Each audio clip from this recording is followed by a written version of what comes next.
اللہم صلی علی سیدنا و مولانا محمد۔ اور دوسروں کو سکھائیے، کیونکہ نبی صلی اللہ علیہ وسلم نے فرمایا اللہ تعالیٰ اس بندے کو تر و تازہ رکھے جس نے میری بات سنی، اسے یاد رکھا اور دوسروں تک پہنچایا۔ اور سیدنا عمر بن عوف رضی اللہ تعالی عنہ کی روایت ہے کہ نبی صلی اللہ علیہ وسلم نے ارشاد فرمایا من احیا سنتا من سنتی، جس نے میری کوئی سنت زندہ کی۔ یعنی ایسا ہوتا ہے کہ کچھ کام ایسے ہیں جو زمانے کی گردش میں لوگوں سے چھوٹتے چلے گئے اور لوگوں نے ان چیزوں کو بھلا دیا۔ اب کوئی ایسا ہے جس نے اس سنت کو زندہ کیا ہے اور لوگوں نے اس پر عمل بھی کر لیا، تو سنت زندہ کرنے والے کو ان تمام لوگوں کے برابر اجر ملے گا جنہوں نے اس پر عمل کیا۔ سبحان اللہ! یعنی نبی صلی اللہ علیہ وسلم کی سنت کو زندہ کرنا اتنا بڑا کام۔ ایسی سنتیں جو لوگوں سے گم ہو گئیں یا ان کے عمل میں نہیں رہیں، تو یہ تو معاملہ تھا سنت کا۔ سنت کے بالکل بالمقابل دوسرا عمل ہے جو سنت کے مطابق نہیں ہے، خود ساختہ عمل ہے، اجر و ثواب کی نیت سے کیا جا رہا ہے، بدعت ہے۔ دین میں کیا گیا ہر نیا کام گمراہی ہے، بدعت ہے، ہر گمراہی آگ میں لے جانے والی ہے۔ بدعت کے بارے میں نبی صلی اللہ علیہ وسلم نے فرمایا کل بدعت ضلالۃ، ہر بدعت گمراہی ہے۔ اور آپ نے اس سے قبل فرمایا کل محدثۃ بدعۃ، دین میں ہر نئی بات گمراہی ہے۔ وَكُلُّ بِدْعَةٍ ضَلَالَةٌ، اور ہر بدعت گمراہی ہے۔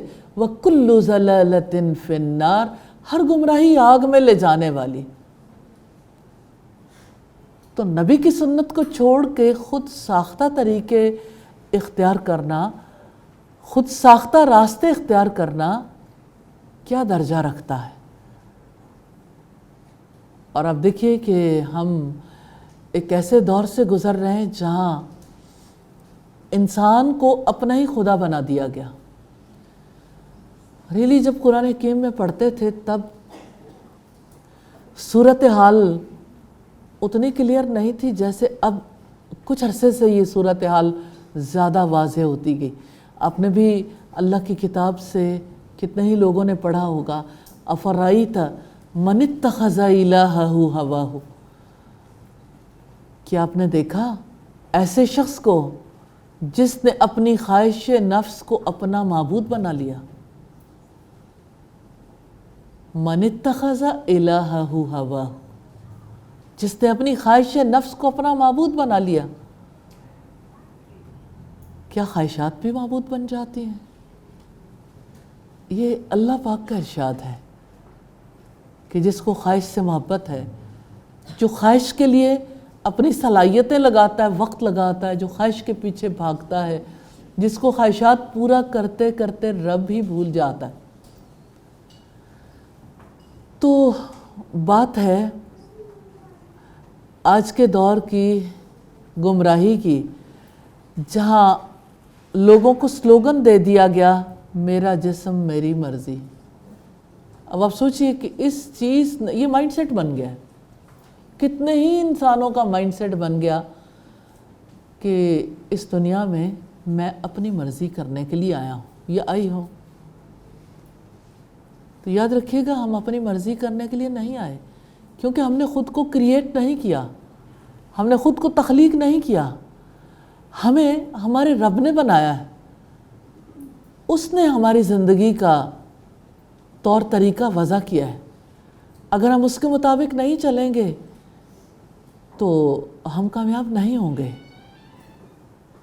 ہم سے سیدھا راستہ چھوٹ جائے گا۔ اس وجہ سے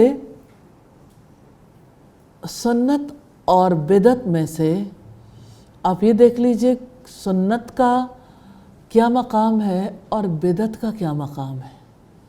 ہر بدعت کو زندگی سے نکالنا ہے، اور زندگی میں انشاءاللہ نبی صلی اللہ علیہ وسلم کے طریقوں کو لانا ہے۔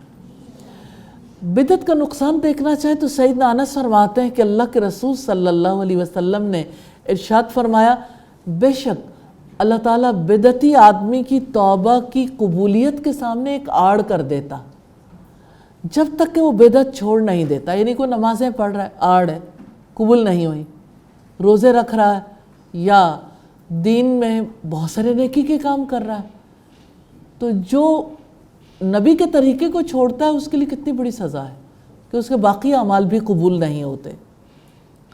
سیدہ عائشہ سے روایت ہے کہ رسول اللہ صلی اللہ علیہ وسلم نے ارشاد فرمایا، جس نے ہمارے اس معاملے یعنی دین میں کوئی چیز ایجاد کی، بدعت اختیار کی، جو اس میں سے نہیں ہے تو وہ مردود اور باطل ہے، یعنی اللہ تعالیٰ کے یہاں وہ قابل قبول نہیں ہے۔ تو یہ تو معاملہ تھا سنت اور بدعت کا۔ اب ہم حدیث دیکھیں گے۔ حدیث نمبر 12 ہے، ان انس بن مالک رضی اللہ عنہ، سیدنا انس بن مالک رضی اللہ عنہ سے روایت ہے، قال قال رسول اللہ صلی اللہ علیہ وسلم، کہ اللہ کے رسول صلی اللہ علیہ وسلم نے فرمایا، من رغب عن سنتی، جس نے میری سنت سے اعراض کیا، فلیس منی، تو وہ مجھ سے نہیں ہے۔ اتنی سادہ سی بات ہے کہ جس نے میری سنت سے منہ موڑا وہ مجھ سے نہیں ہے، یعنی مسلمان نہیں ہے۔ سنت سے اعراض کرنے والا اگر دنیا میں اپنے پیدائش کے رجسٹر میں اپنا نام مسلمانوں میں لکھوا چکا، یا اس کے پیرنٹس نے لکھوا دیا، یا ساری دنیا اسے مسلمان سمجھتی، اللہ کے یہاں وہ مسلمان نہیں ہے۔ اللہ کے یہاں وہ نبی صلی اللہ علیہ وسلم کی امتی ہونے کی حیثیت میں نہیں اٹھے گا۔ من رغب عن سنتی، جس نے میری سنت سے اعراض کیا، فلیس منی، تو وہ مجھ سے نہیں ہے۔ تو یہ سنت کے بارے میں بہت بڑی بات ہے کہ سنت پر عمل کرنے والا ہی محمد صلی اللہ علیہ وسلم سے متعلق ہے۔ اور حدیث نمبر 13 ہے، وعن العرباض بن ساریۃ رضی اللہ تعالی عنہ، حضرت عرباض بن ساریہ رضی اللہ تعالی عنہ سے روایت ہے کہ رسول اللہ صلی اللہ علیہ وسلم نے ہمیں واعظ فرمایا، اور اس میں ہے کہ آپ نے فرمایا، میری اور میرے نیک اور ہدایت یافتہ خلفاء کی سنت کو لازم پکڑ لو، اسے دانتوں سے مضبوطی سے تھام لو، اور نئے ایجاد کردہ کاموں سے بچو، کیونکہ ہر بدعت گمراہی ہے۔ یہ ابو داؤد، ترمذی، ابن ماجہ اور ابن حبان کی روایت ہے، اور انہوں نے اس حدیث کو صحیح قرار دیا۔ اور یہ جو بات ہے نا کہ اپنے دانتوں سے یا داڑھوں سے پکڑ لو، اس کا مطلب یہ کہ سنت کو لازم پکڑ لو۔ جیسے کہ کوئی چیز ہاتھ سے نکل جانے کی وجہ سے کہ کوئی چیز مجھ سے چلی نہ جائے، کوئی دانتوں کی مضبوطی سے اسے پکڑ لیتا ہے، اسی طرح سے آپ صلی اللہ علیہ وسلم نے سنت کی مثال دی ہے کہ سنت کو اس طرح مضبوطی سے تھام لو۔ اچھا، آپ کس طرح مضبوطی سے پکڑیں گے؟ سب سے پہلے اس کا علم حاصل کریں گے، اس کو سمجھیں گے، پھر اس پر عمل کرنے کا جو طریقہ ہے سیکھیں گے، اللہ تعالیٰ سے دعا کریں گے، اور یاد رکھیے گا، عادات چھوڑنے بھی مشکل، عادات اپنانے بھی مشکل۔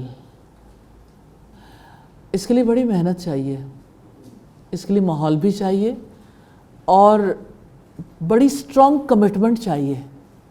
آپ یہ دیکھیے، صبح کی دعا پڑھنا چاہتے ہیں، جب آپ بستر سے اٹھتے ہیں تو آپ کو ایک طویل عرصہ لگتا ہے اس دعا کی عادت بناتے بناتے۔ کئی بار ایسا ہوتا ہے کہ لوگ اپنے اٹھتے ہوئے ایسی جگہ پر کوئی سٹیکر لگا لیتے ہیں، کوئی دعا لکھ کے لگا دیتے ہیں کہ ویسے تو یاد نہیں آتا، چلو سامنے دیکھنے سے یاد آ جائے گا۔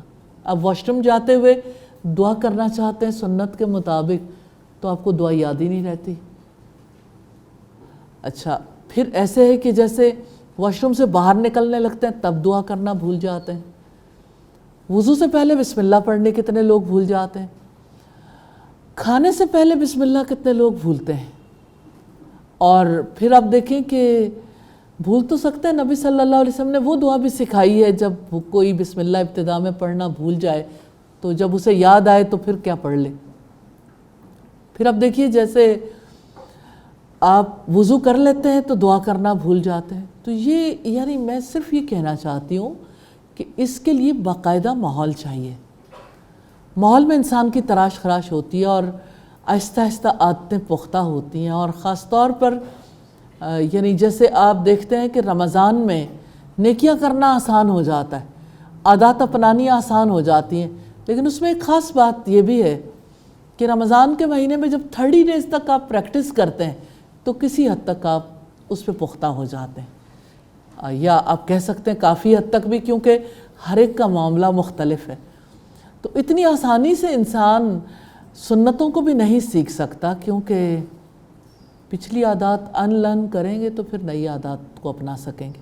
آپ نے جوتا سیدھا پاؤں پہلے پہننا ہے، اب باتیں کرتے کرتے جوتا پہن رہے ہیں، نارملی اگر آپ دیکھیں گے تو بایاں پاؤں پہلے پہن رہے ہوں گے، کیونکہ عادت نہیں ہے، زندگی بھر سے اسی طرح سے پہنتے رہے۔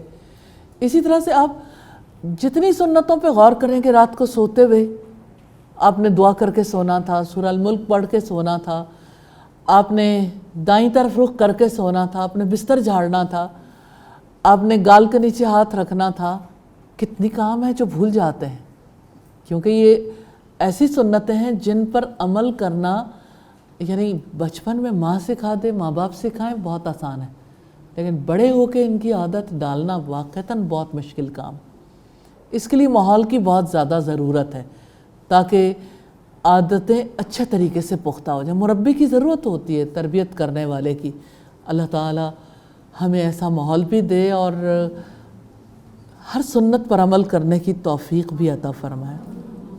حدیث نمبر 14 ہے، سیدنا ابو شریح خزائی سے روایت ہے کہ نبی صلی اللہ علیہ وسلم ہمارے پاس تشریف لائے اور آپ نے فرمایا، یہ قرآن رسی ہے جس کا ایک کنارہ اللہ تعالیٰ کے ہاتھ میں ہے اور دوسرا تمہارے ہاتھوں میں، لہٰذا اسے مضبوطی سے تھام لو، اس کے بعد تم کبھی گمراہ نہیں ہوگے اور نہ کبھی ہلاک ہوگے۔ یہ طبرانی کی روایت ہے، اور مسند بزار میں یہ حدیث تقریباً انہی الفاظ میں سیدنا جبیر بن مطعم کی روایت سے ملتی ہے۔ یہ حدیث بہت اہم ہے۔